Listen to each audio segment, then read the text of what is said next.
Minha filha esqueceu o celular ligado e eu ouvi ela falando: "Minha mãe me dá tanto nojo." Fingi que não ouvi. Vendi minha casa e desapareci. Ela voltou da viagem feliz, até descobrir que a chave não funcionava mais. Meu nome é Sara Oliveira e tenho 68 anos. Nunca imaginei que chegaria nesta idade contando uma história como esta. Mas a vida tem dessas surpresas que a gente não espera. Às vezes penso que deveria ter guardado essa dor só para mim, mas não consigo mais. Preciso falar. Preciso que alguém entenda o que aconteceu comigo, porque por muito tempo achei que estava louca, que estava exagerando, que era só coisa da minha cabeça. Eu sempre fui uma mulher de garra, sabe? Daquelas que não desiste fácil, que enfrenta a vida de peito aberto. Mas tem coisas que doem tanto que até a pessoa mais forte do mundo pode quebrar. E foi isso que aconteceu comigo numa terça-feira de março, 3 dias depois que Fernanda tinha viajado para São Paulo. Fernanda, minha filha de 35 anos, tinha conseguido um emprego muito bom numa empresa de marketing digital e viajava sempre para São Paulo. Ficava uns 15 dias por lá fechando projetos. Eu sempre ficava feliz quando ela viajava, não porque queria me livrar dela, pelo contrário. Ficava feliz porque significava que ela estava indo bem na vida, que estava conseguindo se reerguer depois da separação.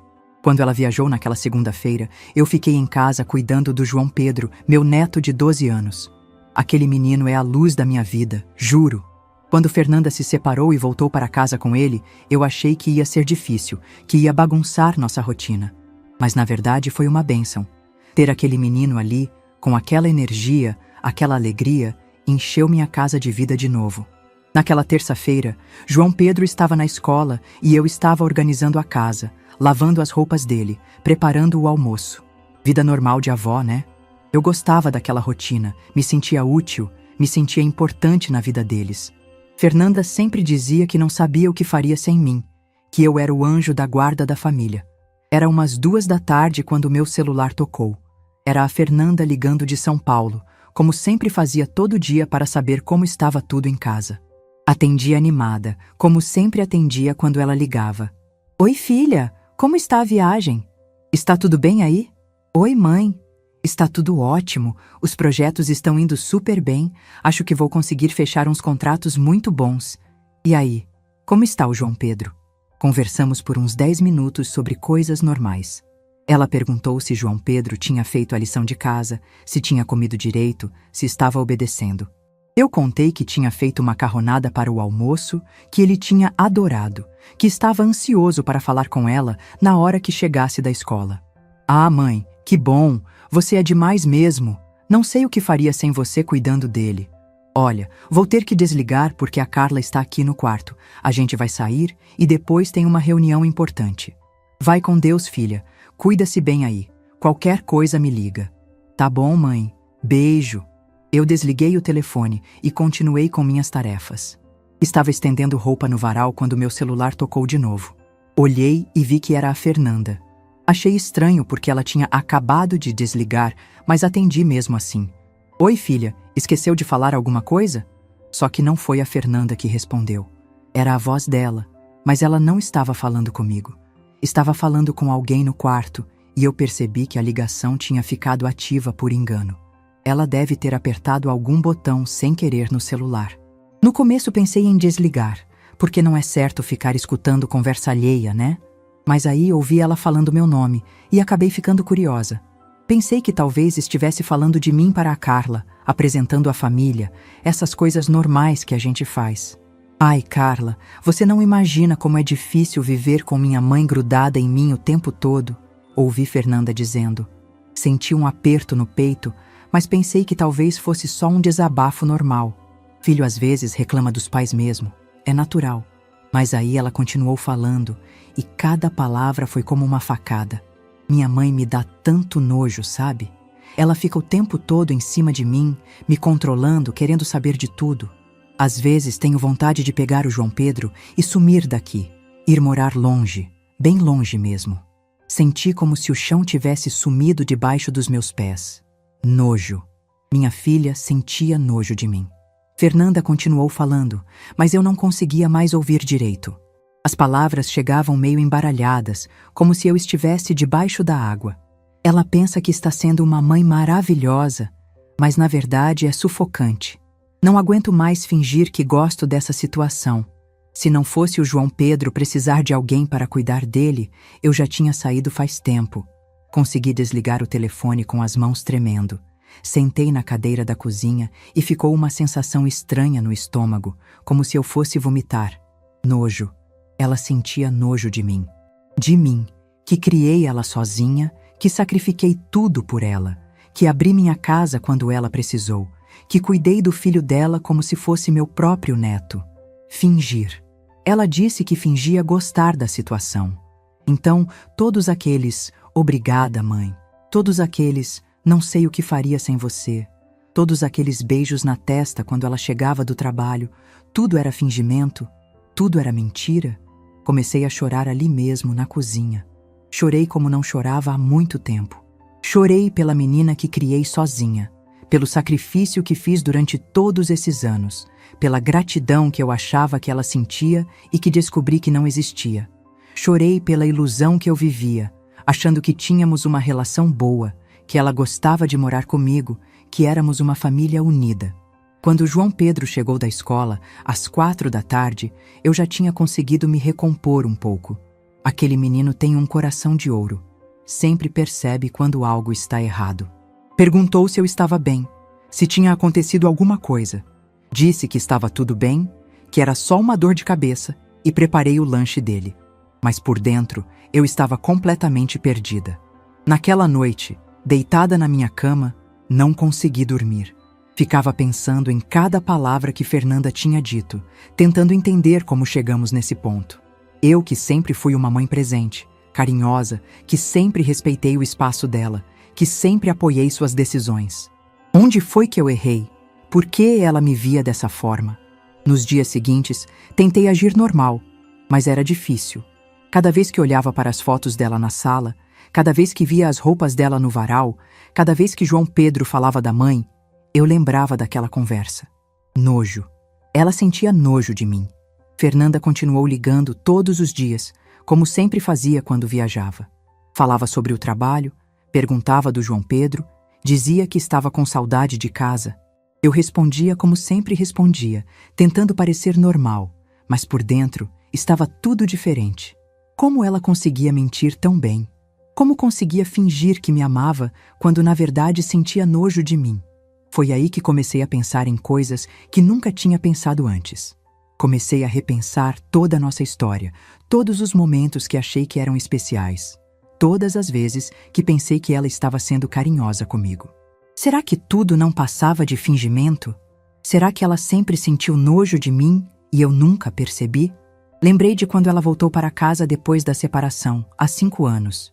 Ela disse que queria ficar perto de mim, que queria que João Pedro crescesse com a avó, que sentia falta da nossa convivência. Mas agora eu me perguntava, será que ela só voltou porque estava sem opção? Será que eu era apenas uma babá grátis, uma empregada doméstica que não recebia salário? Pensei em todas as vezes que cuidei do João Pedro quando ele era pequeno, quando acordava de madrugada, quando ele ficava doente, quando levava no médico, quando ajudava com a lição de casa. Pensei em todas as refeições que preparei, todas as roupas que lavei, toda a casa que mantive limpa e organizada. Será que tudo isso era visto como algo que me dava nojo nela? A cada dia que passava, a ferida ia doendo mais. Não era só a conversa que tinha ouvido, era a descoberta de que nossa relação era uma mentira. Que eu vivia numa ilusão, achando que era uma mãe querida, quando na verdade era vista como um peso, como algo que dava nojo. Foi nesse momento que uma ideia começou a nascer na minha cabeça. Uma ideia que no começo me assustou, mas que foi crescendo a cada dia. Se eu realmente dava nojo nela, se ela não aguentava mais viver grudada comigo, então talvez fosse hora de fazer algo que ela nunca esperaria da mãe nojenta que tanto a incomodava. Eu preciso contar como chegamos até aqui, porque senão ninguém vai entender o tamanho da dor que senti quando ouvi aquelas palavras. Minha história com a Fernanda começou muito antes dela nascer. Começou quando eu ainda era uma moça de 31 anos, cheia de sonhos e esperanças. Conheci o Marcos numa festa de São João. Ele era bonito, falava bem, Tinha um emprego na metalúrgica e me conquistou com aquele jeito de homem seguro de si. Namoramos 2 anos antes de casar. Eu trabalhava como balconista numa loja de tecidos no centro de Ribeirão Preto. Ganhava pouco, mas era independente. Morava num quartinho alugado e sonhava em ter uma família. Quando descobri que estava grávida, pensei que ia ser a mulher mais feliz do mundo. Marcos ficou meio assustado no começo. Disse que não estava esperando, que a gente podia esperar mais um pouco. Mas eu convenci ele de que ia dar tudo certo, que a gente ia ser uma família linda, que nosso bebê ia crescer cercado de amor. Os primeiros meses foram difíceis. Enjoo todo dia, cansaço, aquela barriga crescendo. Mas eu estava radiante. Comprava roupinhas de bebê escondido, guardava o dinheiro que sobrava para montar o enxoval. Marcos começou a ficar mais distante. Chegava tarde em casa, dizia que era trabalho extra. Eu acreditava, porque queria acreditar. Quando eu estava de 7 meses, meus pais sofreram aquele acidente terrível na estrada de Franca. Eles tinham ido visitar minha tia e, na volta, uma carreta bateu de frente no carro deles. Morreu na hora, os dois. Eu fiquei destroçada, grávida, sem família, dependendo só do Marcos para me apoiar. Foi aí que ele mostrou quem realmente era. Em vez de me consolar, de me dar força, ele começou a reclamar que eu estava sempre chorando, que estava deprimida, que não era isso que ele queria para a vida dele. Dizia que eu tinha mudado, que não era mais a mulher alegre que ele conheceu. 2 semanas depois do enterro dos meus pais, eu estava de 8 meses, barriga enorme, quando cheguei em casa e encontrei um bilhete em cima da mesa da cozinha. Sara, desculpa, mas não consigo mais. Não estou pronto para ser pai. Você vai ser uma mãe melhor sem mim atrapalhando. Boa sorte. Ele tinha levado todas as coisas dele. Roupas, documentos, até o rádio que era meu ele levou. Deixou apenas R$ 20 no bilhete, como se isso fosse resolver alguma coisa. Eu sentei naquela cadeira da cozinha e chorei até não ter mais lágrimas. Estava sozinha no mundo, grávida de 8 meses, sem família, sem marido, sem ninguém. A Fernanda nasceu 1 mês depois, num parto complicado. Fiquei 3 dias internada no hospital público, sozinha, sem visita de ninguém. Quando trouxe ela para casa, olhei para aquele rostinho pequeno e prometi que nunca ia deixar ela passar pelo que eu estava passando. Prometi que ia ser pai e mãe, que ia dar tudo o que ela precisasse, que ia proteger ela de toda a dor do mundo. Os primeiros anos foram os mais difíceis da minha vida. Trabalhava meio período na loja de tecidos porque precisava amamentar a Fernanda de 3 em 3 horas. A dona da loja, Dona Lúcia, teve pena de mim e deixou eu levar a menina para o trabalho nos primeiros meses. Eu improvisava um berço numa caixa de papelão atrás do balcão.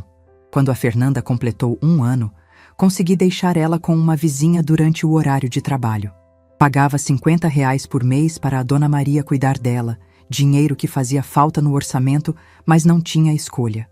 Chegava em casa morta de cansaço, mas ainda tinha que fazer comida, lavar roupa, cuidar da casa. Aos fins de semana, enquanto outras mães saíam para se divertir, eu ficava costurando roupas para fora. Aprendi a costurar com minha mãe quando era pequena, e isso me salvou. Fazia vestidos para festa, consertava roupas, bordava enxoval de bebê. Cada centavo que ganhava extra ia para a poupança da Fernanda. Quando ela completou 5 anos, consegui um emprego na prefeitura. Prestei o concurso, estudei durante meses, acordava às 5 da manhã para estudar antes de ir trabalhar. Fernanda ficava brincando no quarto, enquanto eu decorava lei, português, matemática. Ela me via estudando e dizia que quando crescesse, também ia estudar muito, que queria ser inteligente como a mamãe. Passar no concurso foi o primeiro grande alívio da minha vida. Salário fixo, estabilidade, direitos trabalhistas, finalmente ia poder dar uma vida melhor para a Fernanda. Foi quando tomei a decisão de vender a casinha que herdei dos meus pais. A casinha era pequena, no bairro do Ipiranga, uma região meio esquecida na época. 3 cômodos, quintal pequeno, mas era minha. Vendi por um valor que na época era considerado bom. Usei como entrada para comprar uma casa melhor no bairro Jardim Paulista, que estava começando a se desenvolver. A casa nova tinha 3 quartos, sala, cozinha, banheiro e uma área nos fundos.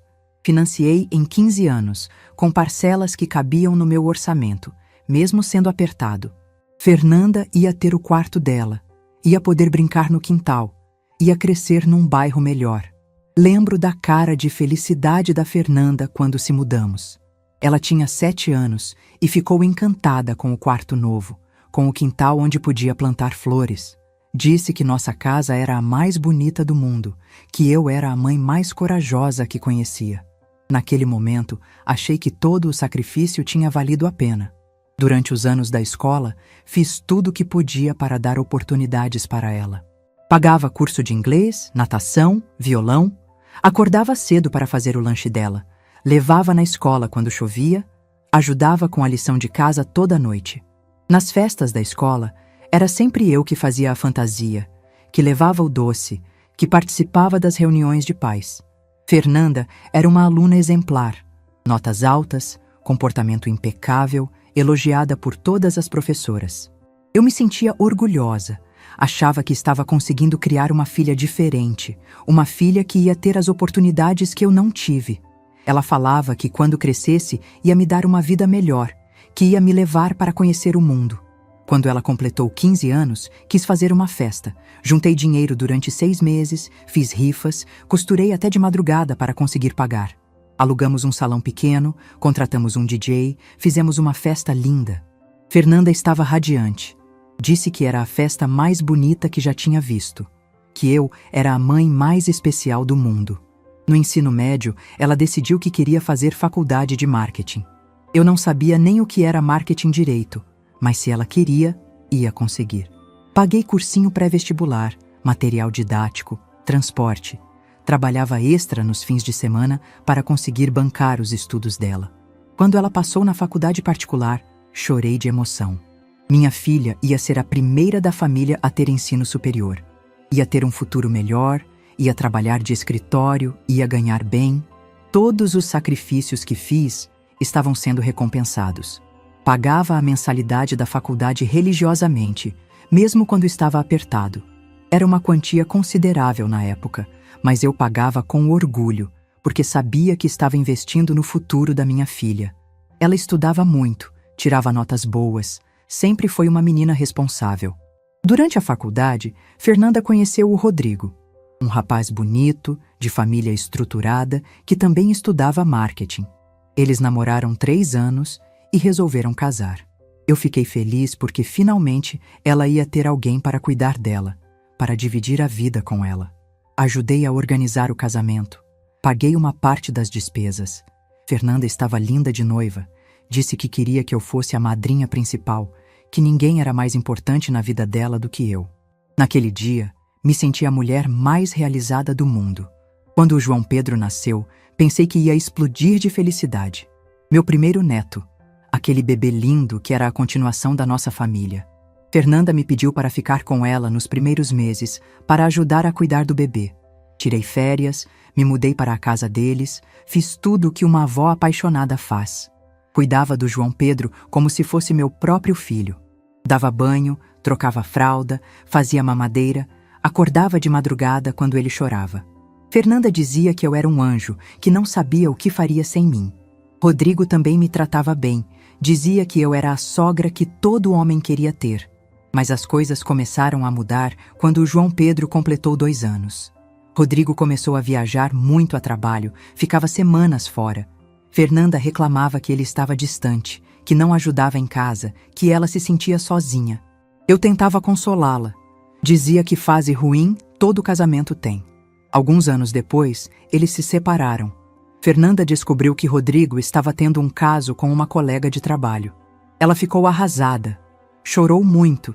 Disse que não conseguia mais confiar em homem nenhum. Eu sofri junto com ela, porque via que ela estava passando pela mesma dor que eu passei quando o Marcos me abandonou. Foi quando ela me pediu para voltar para casa comigo. Disse que queria recomeçar, que precisava de um tempo para se reorganizar, que queria que o João Pedro crescesse perto da avó.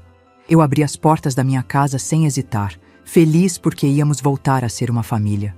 Nos últimos 5 anos, fiz tudo por eles. Cuidei do João Pedro como se fosse meu filho, ajudei a Fernanda a se reerguer, mantive a casa funcionando.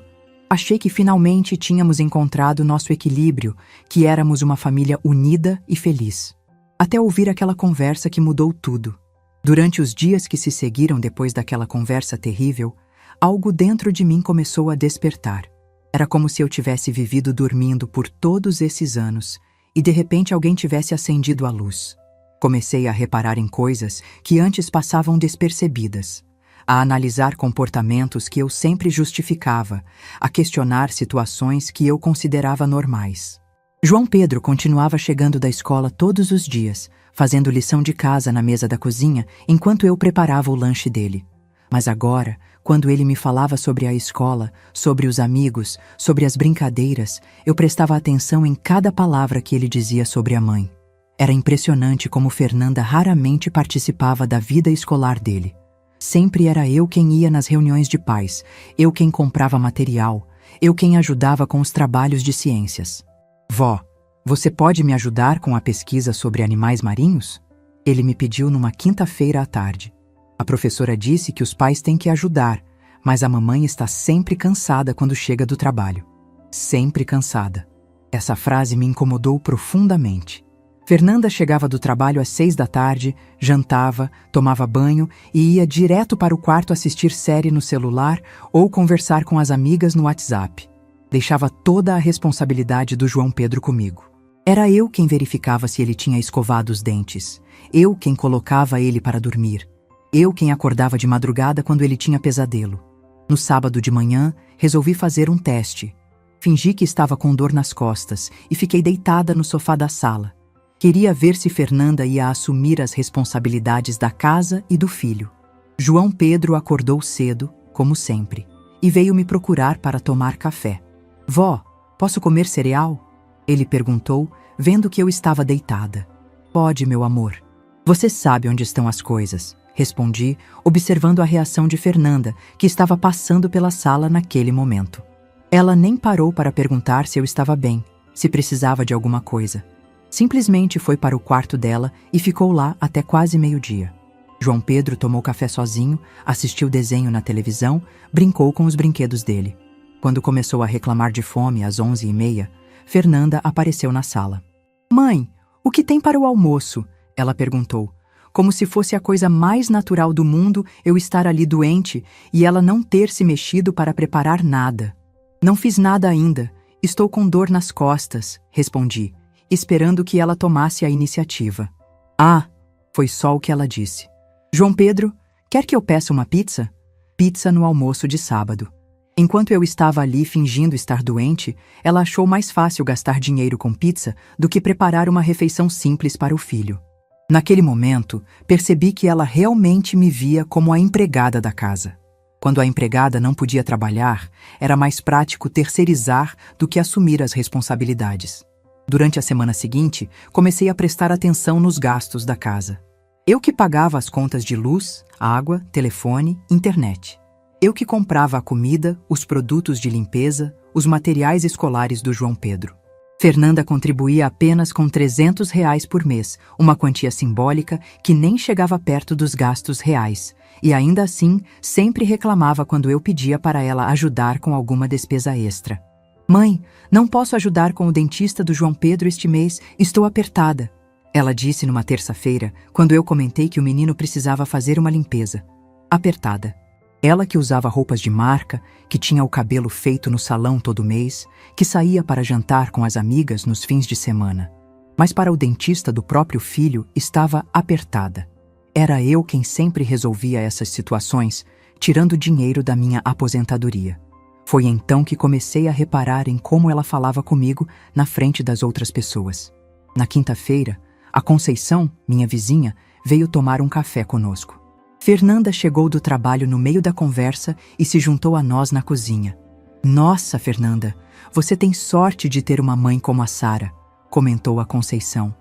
Ela cuida do João Pedro como se fosse o próprio filho, mantém a casa sempre impecável, ainda cozinha essas delícias. Minha mãe é muito prestativa mesmo, respondeu Fernanda com um sorriso que agora eu percebia ser forçado. Ela gosta de se manter ocupada, né, mãe? Desde que se aposentou fica meio perdida sem ter o que fazer. Perdida sem ter o que fazer. Como se cuidar dela e do neto fosse apenas um passatempo para me manter ocupada. Não uma dedicação real que tomava toda a minha energia e tempo. A Conceição me olhou com cara de espanto, mas eu só sorri e mudei de assunto. Por dentro, mais um pedaço do meu coração se partiu. No final de semana, resolvi sair para almoçar com a Conceição e deixar Fernanda em casa com João Pedro. Queria ver como ela se virava sozinha com o filho. Quando voltei, às 5 da tarde, encontrei João Pedro assistindo televisão com uma vasilha de miojo vazia do lado. "O que vocês fizeram de almoço?" Perguntei para Fernanda. "Ah, fiz um miojo para o João Pedro. Eu não estava com fome." Ela respondeu sem tirar os olhos do celular. Miojo. No sábado, aos 12 anos, o menino almoçou miojo porque a mãe não quis se dar ao trabalho de preparar uma refeição decente. Quando eu estava em casa, João Pedro comia arroz, feijão, carne, salada, sobremesa. Na minha ausência de algumas horas, comeu miojo. Foi naquele momento que a ficha caiu completamente. Eu não era uma mãe querida que morava com a filha. Eu era uma funcionária não remunerada que trabalhava 7 dias por semana, 24 horas por dia. Cozinheira, faxineira, babá, motorista, enfermeira quando alguém ficava doente. E ainda por cima, era vista com nojo. Na segunda-feira seguinte, Fernanda ligou do trabalho pedindo para eu buscar João Pedro na escola, porque ela tinha uma reunião que ia se estender. Era a 3ª vez no mês que isso acontecia. Sempre era eu quem tinha que reorganizar minha tarde para resolver os imprevistos dela. "Vó, por que a mamãe nunca busca eu na escola?" João Pedro perguntou no caminho para casa. A pergunta dele me atingiu como um soco no estômago. Aquele menino de 12 anos já tinha percebido que a mãe não estava presente na vida dele como deveria. E eu, na tentativa de protegê-lo, sempre inventava desculpas para justificar a ausência da Fernanda. "Sua mãe trabalha muito, meu amor", respondi automaticamente. Mas pela primeira vez senti nojo de mim mesma por mentir para ele. "Mas você também trabalhava quando era nova, não é? E mesmo assim cuidava da mamãe", ele disse com aquela inocência que só as crianças têm. Ele estava certo. Eu trabalhava, estudava, cuidava da casa e ainda assim nunca deixei Fernanda sentir que estava sozinha. Nunca terceirizei minha responsabilidade de mãe para ninguém. Mas agora, com toda a estabilidade que eu havia conquistado para ela, Fernanda achava que ser mãe era um favor que fazia quando tinha tempo. Naquela noite, deitada na minha cama, tomei uma decisão que mudaria tudo. Peguei meu celular e entrei no site de uma imobiliária que sempre via anúncios na televisão. Queria saber quanto minha casa valia hoje. Depois de preencher alguns dados, um corretor me ligou no dia seguinte. "Dona Sara, pela localização e características da sua casa, estimamos um valor entre 900 mil e 1.200.000 reais", ele disse ao telefone. 1 milhão de reais. Minha casinha que comprei com tanto sacrifício agora valia mais de 1 milhão de reais. O bairro tinha se valorizado muito, virou uma região nobre da cidade. Aquele dinheiro podia me dar uma liberdade que eu nunca tinha imaginado possível. Foi então que um plano começou a se formar na minha cabeça. Se Fernanda queria se livrar de mim, se eu era um peso na vida dela, se ela sentia nojo da minha presença, então eu ia dar para ela exatamente o que ela queria. Mas do meu jeito, nas minhas condições. Comecei a observar tudo com outros olhos.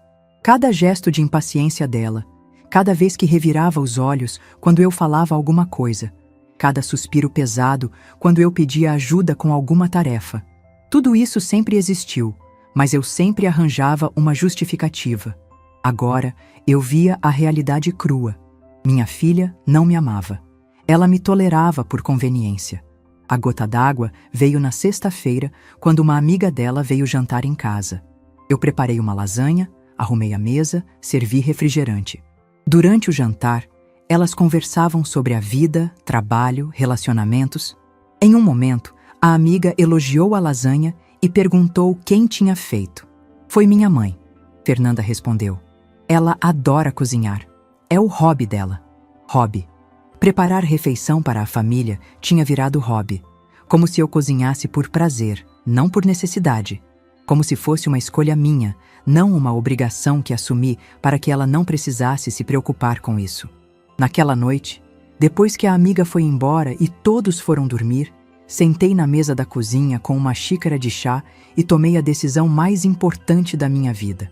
Ia vender a casa, ia pegar o dinheiro e ia começar uma vida nova. Longe de quem não sabia me valorizar, longe de quem sentia nojo de mim. Mas primeiro, precisava resolver a situação do João Pedro. Não podia abandonar aquele menino inocente. Ele era a única pessoa naquela casa que realmente me amava de verdade. Ia encontrar uma forma de protegê-lo antes de executar meu plano. Na segunda-feira seguinte, Fernanda me avisou que ia viajar para São Paulo novamente. Mais um projeto importante, ia ficar uma semana fora. Dessa vez, em vez de sentir a preocupação de sempre, senti uma oportunidade se abrindo. Uma semana para colocar meu plano em ação. Uma semana para mudar minha vida inteira. Na terça-feira de manhã, depois que Fernanda partiu para São Paulo e João Pedro foi para a escola, comecei a colocar meu plano em ação. A primeira coisa que fiz foi ligar para o corretor da imobiliária e marcar uma visita para avaliar a casa. Ele disse que poderia vir na quarta-feira de manhã, horário perfeito porque João Pedro estaria na aula. Passei o resto da terça organizando mentalmente tudo o que precisava fazer. Não podia deixar nenhum detalhe solto, nenhuma ponta que pudesse comprometer minha decisão. Era uma operação que exigia precisão e sigilo absoluto. Fernanda não podia desconfiar de nada até que fosse tarde demais para impedir. A primeira pessoa que eu precisava conversar era a Conceição, minha vizinha. Ela tinha 72 anos, era viúva e sempre demonstrou carinho genuíno pelo João Pedro. Muitas vezes, quando eu saía para fazer compras, deixava o menino brincando no quintal dela. Eles tinham uma relação especial. Ela o tratava como se fosse um neto. Na terça à tarde, depois que João Pedro voltou da escola e terminou a lição de casa, fui até a casa da Conceição. Encontrei ela regando as plantas no jardim, como sempre fazia no final da tarde. Oi, Conceição, posso conversar com você sobre uma coisa importante? Claro, Sara. Entra, vou fazer um café. Ela respondeu, secando as mãos no avental. Sentamos na cozinha dela, que sempre cheirava a bolo caseiro e tinha aquele clima acolhedor que só as casas de pessoas especiais têm. Conceição me serviu café em xícaras de porcelana, que eram herança da mãe dela, e ficou me olhando com aqueles olhos bondosos, esperando eu começar a falar. Conceição, preciso te pedir um favor muito especial. Vou sair de Ribeirão Preto nos próximos dias e gostaria de saber se você poderia cuidar do João Pedro por um tempo. Ela quase derrubou a xícara de café. Sair? Para onde, Sara? O que está acontecendo? Contei para ela uma versão resumida da situação. Não mencionei a conversa que tinha ouvido, mas expliquei que Fernanda tinha demonstrado que queria independência total, que eu sentia que estava atrapalhando a vida dela, que achava melhor dar um tempo para as coisas se acalmarem. Mas, Sara, você não pode simplesmente abandonar o João Pedro. Aquele menino te ama mais que tudo na vida, ela disse preocupada. Não vou abandoná-lo, Conceição.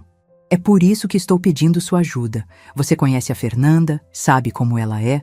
Se eu simplesmente desaparecer, ela vai ficar desesperada, mas não pela minha falta.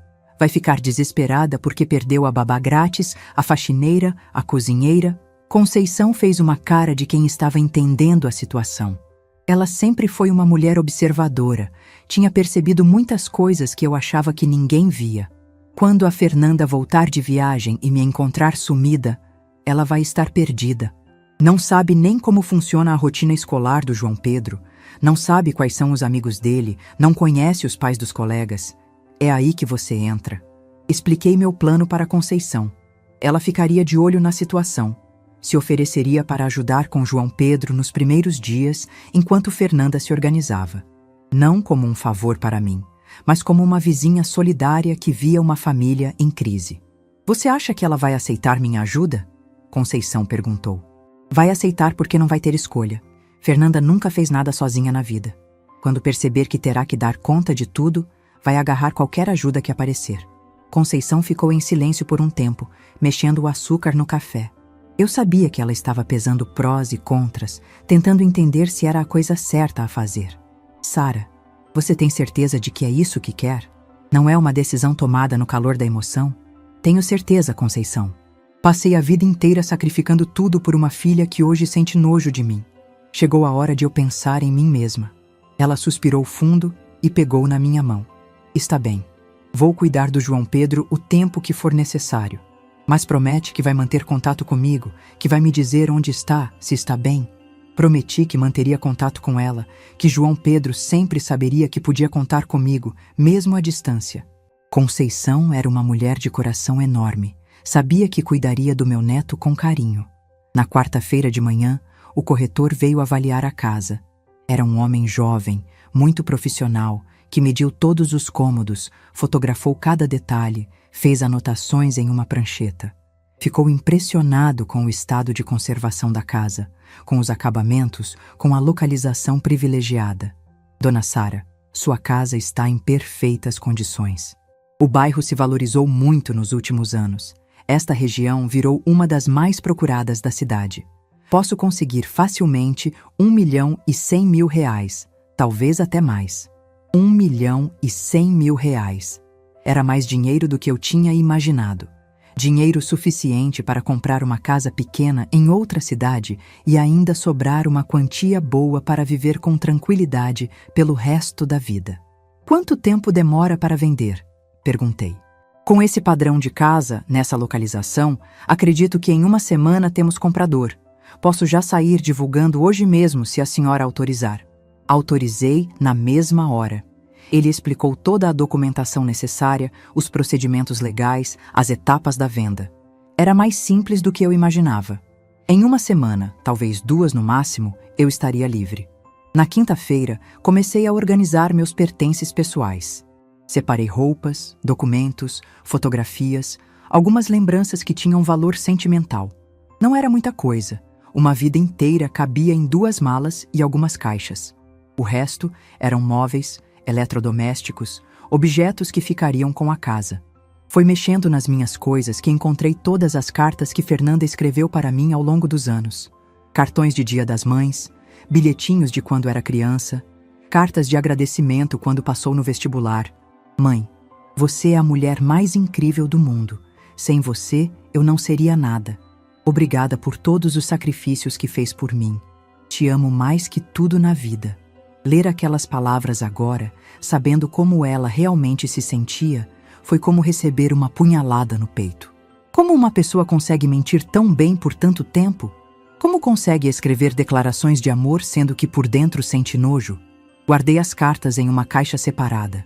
Ia deixar tudo com a Conceição, junto com o bilhete de despedida que estava escrevendo. Queria que ela entregasse para Fernanda quando ela voltasse, para que relesse suas próprias palavras e refletisse sobre a hipocrisia da situação. Na sexta-feira de manhã, o corretor me ligou com uma notícia que me surpreendeu. Dona Sara, temos 3 interessados na casa. Um deles quer fechar negócio ainda hoje, pelo valor integral, à vista. À vista. R$ 1.100.000 à vista. Era a oportunidade perfeita. Não teria que esperar financiamento, não teria que lidar com burocracias demoradas. Podia fechar a venda e sumir antes mesmo de Fernanda voltar de São Paulo. Marquei de assinar os papéis na segunda-feira de manhã, no cartório. O comprador era um empresário de São Paulo que queria a casa para a filha que ia estudar medicina em Ribeirão Preto. Gente séria, dinheiro garantido, negócio limpo. Durante o fim de semana, terminei de organizar tudo. Separei uma quantia em dinheiro para deixar com Conceição, para gastos emergenciais com João Pedro. Transferi todo o resto para uma conta nova que abri em um banco diferente. Comprei passagem de ônibus para Águas de Lindóia, uma cidade pequena no interior de São Paulo, onde sempre quis morar. João Pedro percebeu que eu estava diferente, mais quieta, mais pensativa.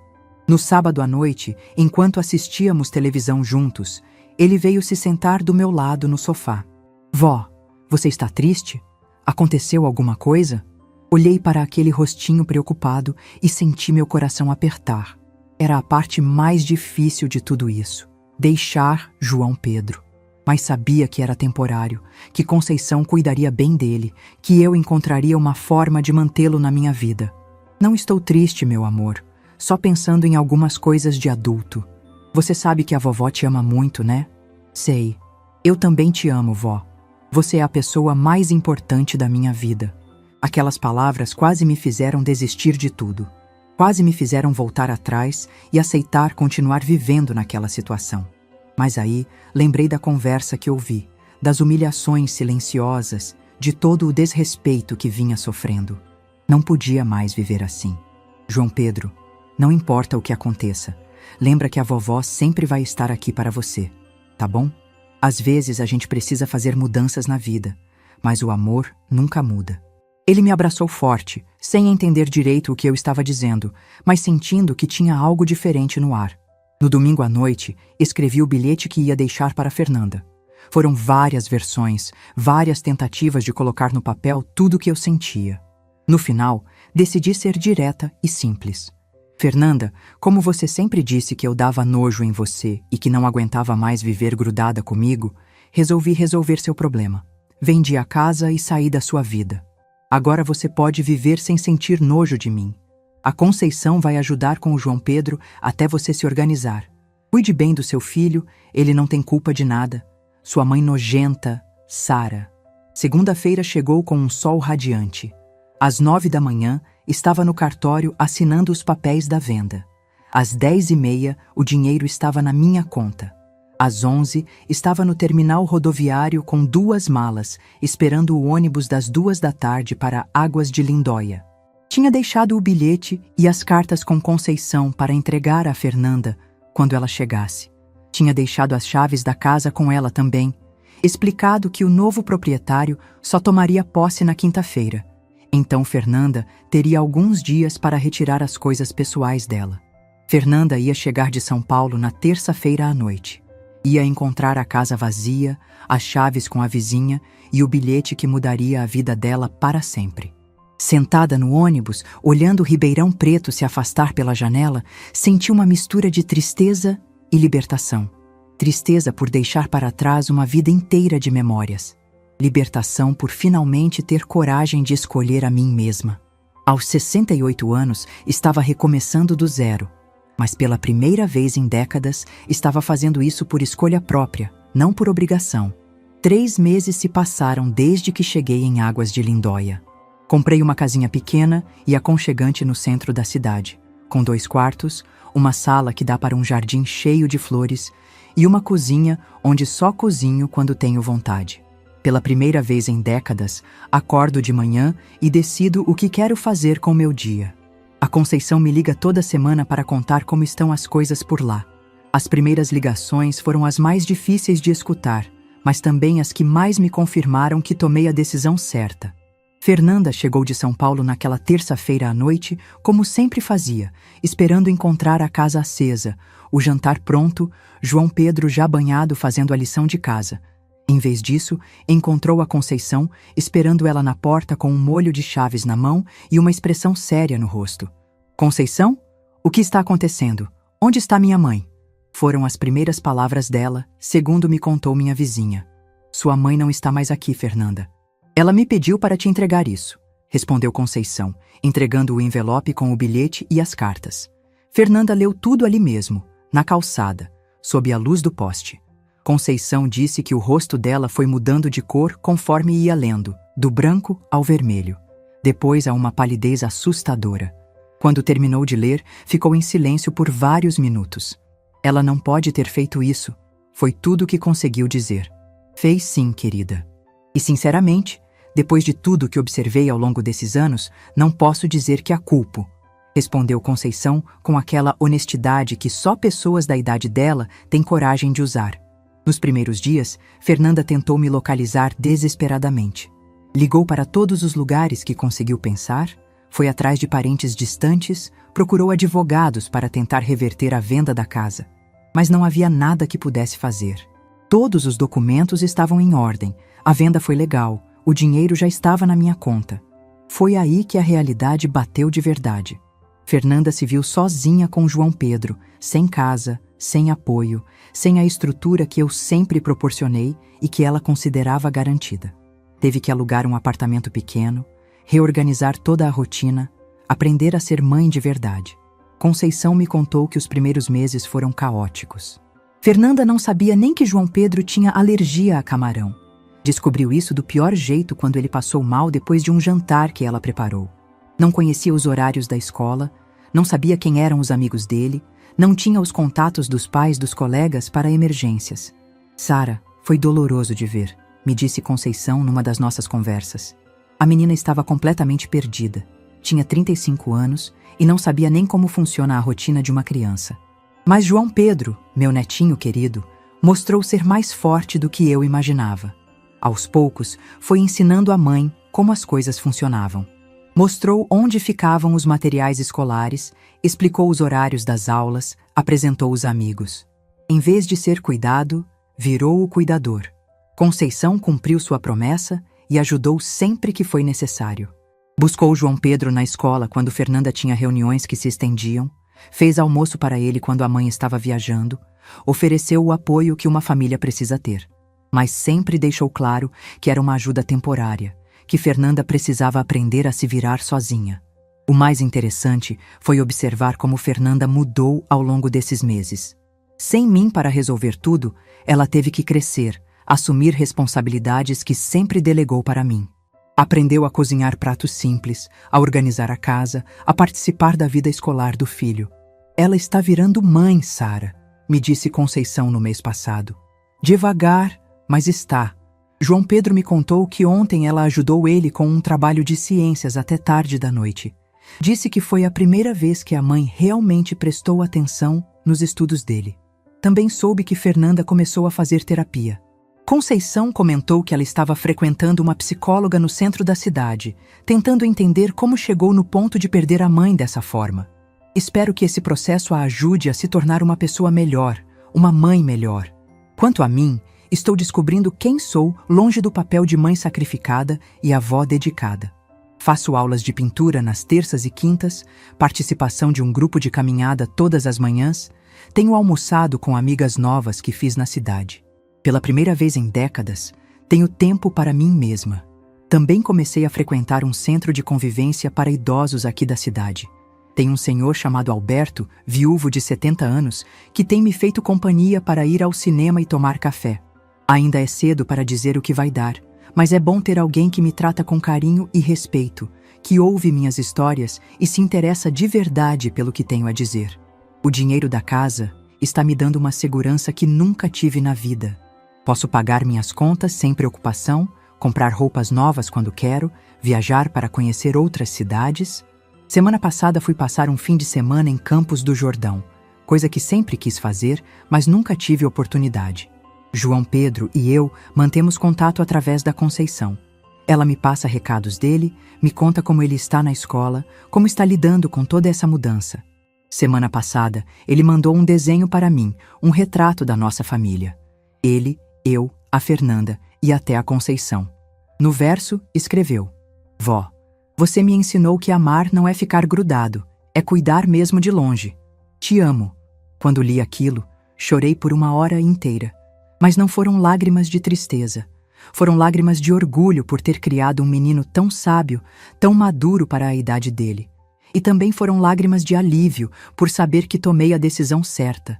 Fernanda ainda não tentou entrar em contato comigo diretamente. Conceição diz que ela tem perguntado sobre mim, se estou bem, onde estou morando, mas ainda não teve coragem de tentar uma aproximação. Talvez ainda esteja processando tudo o que aconteceu, entendendo sua parcela de culpa nessa história. Não sei se um dia vamos nos reconciliar, honestamente. O que sei é que não pretendo mais aceitar migalhas de afeto, não pretendo mais viver para servir aos outros enquanto sou tratada com desprezo. Aprendi que amor próprio não é egoísmo, é necessidade. Se Fernanda quiser me ter de volta na vida dela, vai ter que ser em outros termos. Com respeito, com reconhecimento, com gratidão verdadeira pelo que fiz por ela. Não aceito mais fingimento. Não aceito mais ser tolerada por conveniência. Hoje, aos 68 anos, finalmente aprendi uma lição que deveria ter aprendido muito antes. Ninguém tem o direito de nos fazer sentir pequenos, nem mesmo nossos próprios filhos. E quando isso acontece, não é traição se afastar, é autopreservação. Minha nova vida não tem o glamour dos filmes, nem a perfeição dos contos de fada. Mas tem algo que me faltou durante décadas: dignidade. E isso, descobri, vale mais que qualquer declaração falsa de amor. O sol está se pondo aqui, em Águas de Lindóia, pintando o céu de laranja e rosa. Vou preparar um chá de camomila. ler algumas páginas do livro que comprei ontem e dormir cedo. Amanhã tenho aula de pintura e almoço com o Alberto. Simples assim. Minha vida, minha escolha, minha paz. Se essa história tocou seu coração, deixe seu like, se inscreva no canal e comente aqui embaixo. No meu lugar, o que você faria? Sua mensagem pode iluminar o dia de alguém.